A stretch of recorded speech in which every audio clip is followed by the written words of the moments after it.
But that I-amness spoken of in the Ribhu Gita is the universal, cosmic, all-encompassing divine I-amness. This won't lead beyond the sheaths to the destruction of ignorance, because this I am is perceived, somewhere conceptually. We always need self-surrender. We always need divine grace. And then coming into contact with this universal I am consciousness.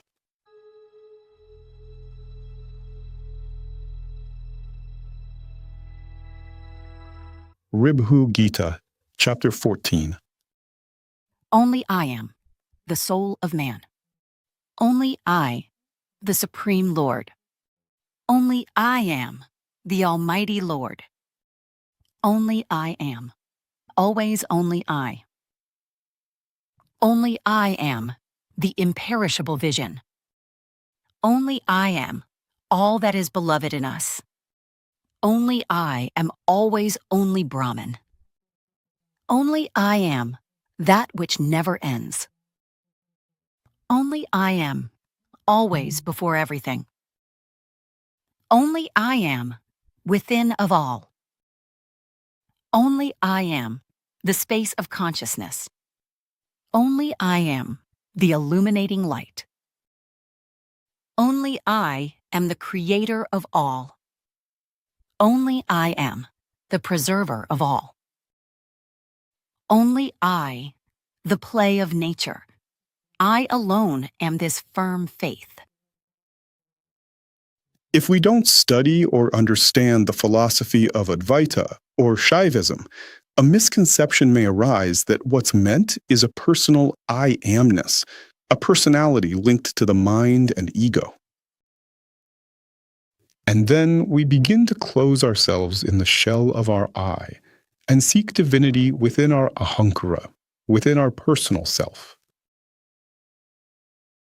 And this can occur in the initial stages of practice. But when I am is said in the Ribhu Gita or other texts, it refers to the existence of a certain divine, universal, cosmic layer of consciousness. And this cosmic layer of consciousness is perceived as the I am of every single living being. It has nothing to do with our everyday I am, although they do overlap and are closely interconnected. Everyday I am self-awareness is, at this very moment, me perceiving myself as an ego, as a personality, as a conceptual mind. And at the heart of all this, I perceive a certain center. It is connected to the aham vritti, and this I am is firmly attached to the body, to the personality, and to the biography, the destiny, and the characteristics. Now, this particular form of I amness serves only as a key that opens the door. It is a variation of the I thought, the aham vritti. And this aham vritti is the knot that joins our body, mind, ego, and the deeper aspects of consciousness. But that I amness spoken of in the Ribhu Gita is the universal, cosmic, all-encompassing divine I amness, which as a layer is present in every living being, from an ant to Brahma.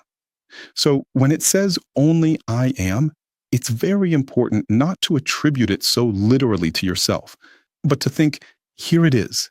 It's in Brahma, and in an ant, and in a cat, and in an elephant, in a dog, in God, in a demon, and in an asura. And of course, this universal I amness is also within us, naturally. But we must reach it by relying on the initial small I amness. Otherwise, we will always be enclosed in the cocoon of our own personal perception of I am, and we will keep bumping into the emptiness of personal I am perception and stop right there. And this emptiness of personal perception is not the kind of emptiness that leads to nirvana, the experience of Brahman, but the one that fixes our perception within the 5 sheaths. That is, It's a kind of contentlessness without the expansion and deepening of consciousness. And we will arrive at conclusions something like this. Well, basically, there's some kind of contentlessness within me, some kind of non-existence. Semi-conscious, but it doesn't expand, and it doesn't destroy ignorance.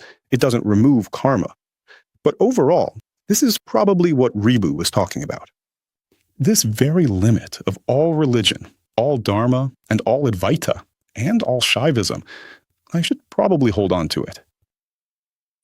But if we hold on to such contentlessness, even with the help of Atma Vichara or observation, this won't lead beyond the sheaths to the destruction of ignorance, because this I am is perceived, somewhere conceptually. With dualistic notions, perhaps slightly beyond the mind, but within the subtle body. And such I amness, at most, leads to the experience of Sakshi, the inner witnessing awareness at the level of the second Bhumi. But it doesn't lead any further.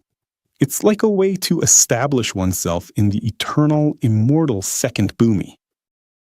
When we speak of breaking through the 5 sheaths and attaining, realizing Shivatva, the nature of Shiva, the realization of moksha, and the realization of Purna Ahamta, we always need self-surrender. We always need divine grace. And then coming into contact with this universal I am consciousness.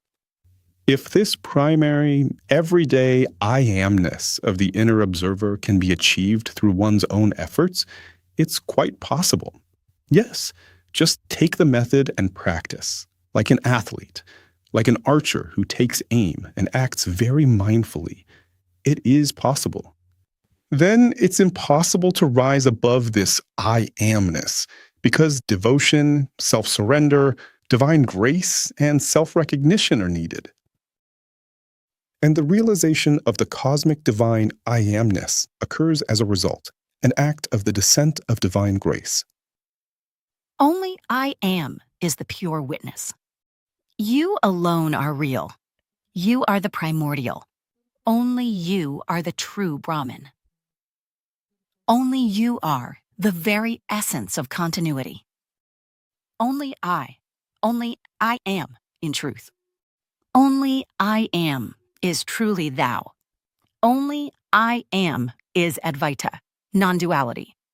Only I am is bodilessness itself.